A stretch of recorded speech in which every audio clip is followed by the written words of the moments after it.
Hello YouTube, this is Miles here, Paradise in a Pot, and if you're new here, welcome to my channel. It's a place where we talk about houseplants, how I care for them, my 35 years of experience taking care of houseplants, and how I can maybe help you succeed with your houseplants. It's like I don't know everything about houseplants, but I sure do know a lot, and I'm going to share my experiences with you. So if you like planty kind of content, go ahead and subscribe to my channel. Give this episode a like, and let's talk plants.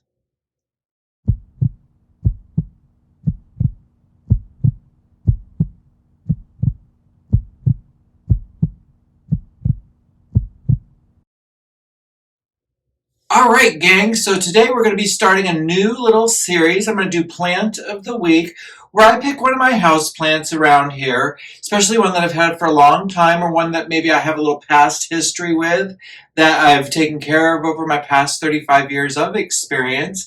And I'm going to share with you some of my knowledge, wisdom, and maybe, I don't know, tips or tricks to help you make that plant a success. This week's plant is going to be the pregnant onion.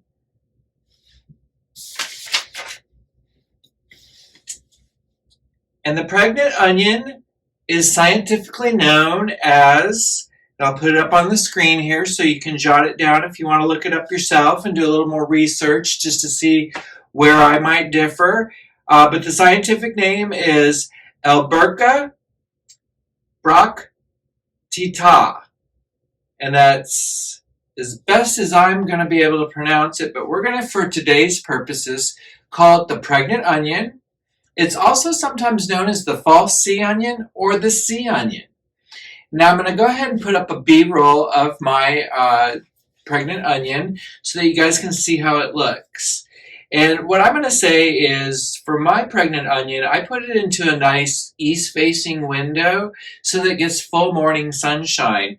Really bright, illuminated, it's really gentle on it, and it really makes it grow well, as you can see here. Now, whenever it comes to time watering this plant, what I do first is kind of touch the bulbous area that's poking out of the dirt here, as you can see. And I kind of push into it, and if it feels solid, I don't give it any water.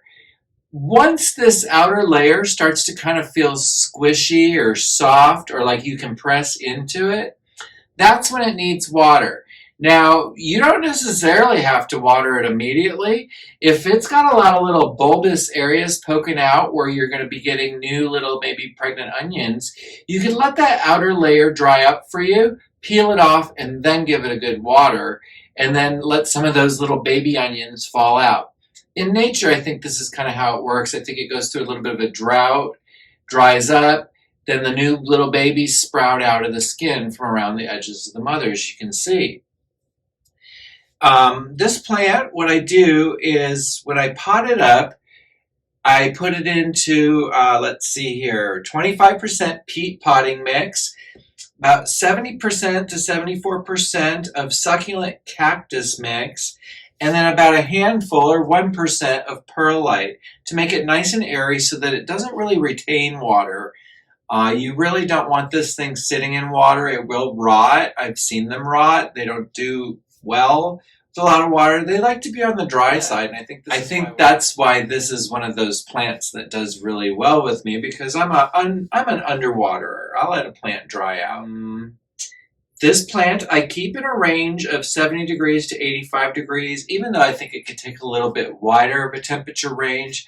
I just keep it in my bedroom here so it doesn't really move anywhere outside or get a huge flux in temperature. So that's about where it sits. Feeding this plant, I might give it a light amount of my liquid karma plant food, maybe twice a year, like early in the spring and then maybe through in August as we're kind of in the middle of summer, as it seems to really grow more leaves come out of it this time of year. So that's when I might give it a little bit of food. And maybe once a year I'll give it a little mist with some amazing kelp. But I keep track of that on my spreadsheet so that I make sure I don't overdo it. It's not a plant that really needs a lot of food. It does quite well with just water and good potting mix.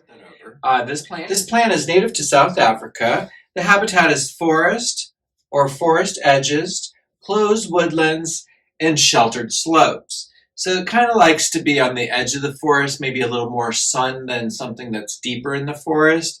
Might like a slope that maybe gets morning sun, but afternoon gets shaded. So kind of think of it as a half full sun plant. Half the day full sun, half the day no sun, just a bright sky. And I think it'll do really well for you because that's kind of how I treat mine.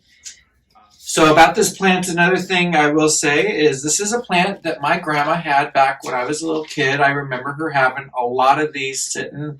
She'd put them outside her porch. She lived in Arkansas, so I think it was a little bit warmer. And I do see that these can grow outside in some areas of the country. So be careful. Make sure it's not an invasive species because it is quite easily propagated, as we're about to see here.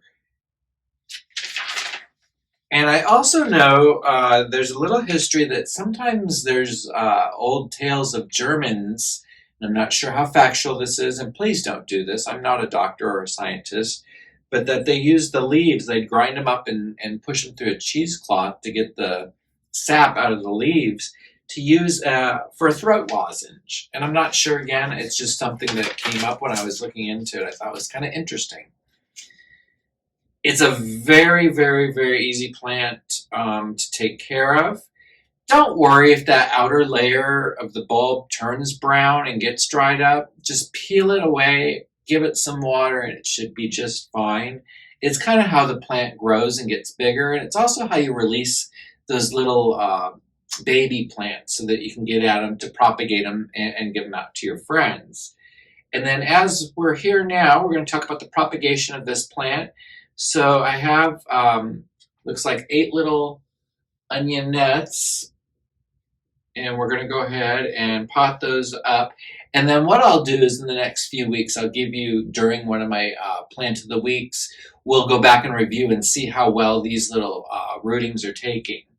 So let me go ahead and pot these up for you so you can just see how it's done. It's pretty simple. And what I'm going to do is go ahead and switch the camera for you. All right, now y'all can see what I'm doing here with these little, you can see I have a whole little tray of them there. I hope you guys can see that okay. I hope that comes into focus for you. But these are all the ones that I collected from around the plant that were in the plant and in the soil. And then if you take one of these, you can kind of look at it and see that one part of the sphere has more of a point to it than the other. And I'm going to say that pointy bit is which way is up. And I think that's where the leaves are going to come from. So I'm going to take these bigger ones, and you just want to set it right on top of the soil loosely. And now that these are away from the mother plant, they should go ahead and sprout up for me. Now these have all been pre-moistened, so I'm not going to put any more water in it today. And yeah, you want to take a look at each one. And if you're not sure, go ahead and just lie it on its side. It'll start to root and leaf within there, and you can then figure it out and then roll it over. If you see the root coming out, well, put the root down into the soil. It just makes sense. Let's go ahead and grab another one of these. But usually they're really kind of teardrop shape, as you can see this one. So you know the top of the teardrop is going to be up. So we're going to go ahead and put this one like so. You just have to look at each individual because when you have a bunch of them like this, I mean, they're just like us. They're all a little bit different. So let's go ahead and we'll put that in there.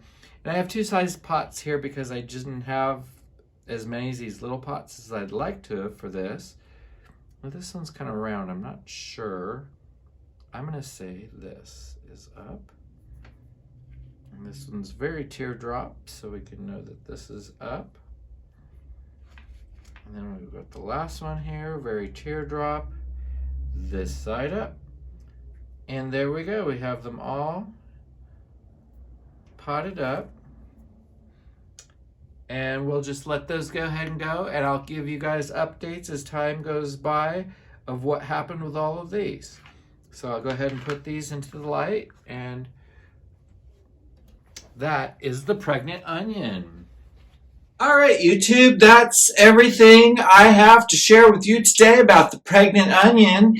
Tell me in the comments below what you thought of this video. If the information was any good and you feel like you'd like to give me a couple dollars for a cup of coffee, I'd sure appreciate it. You can go ahead and Venmo me.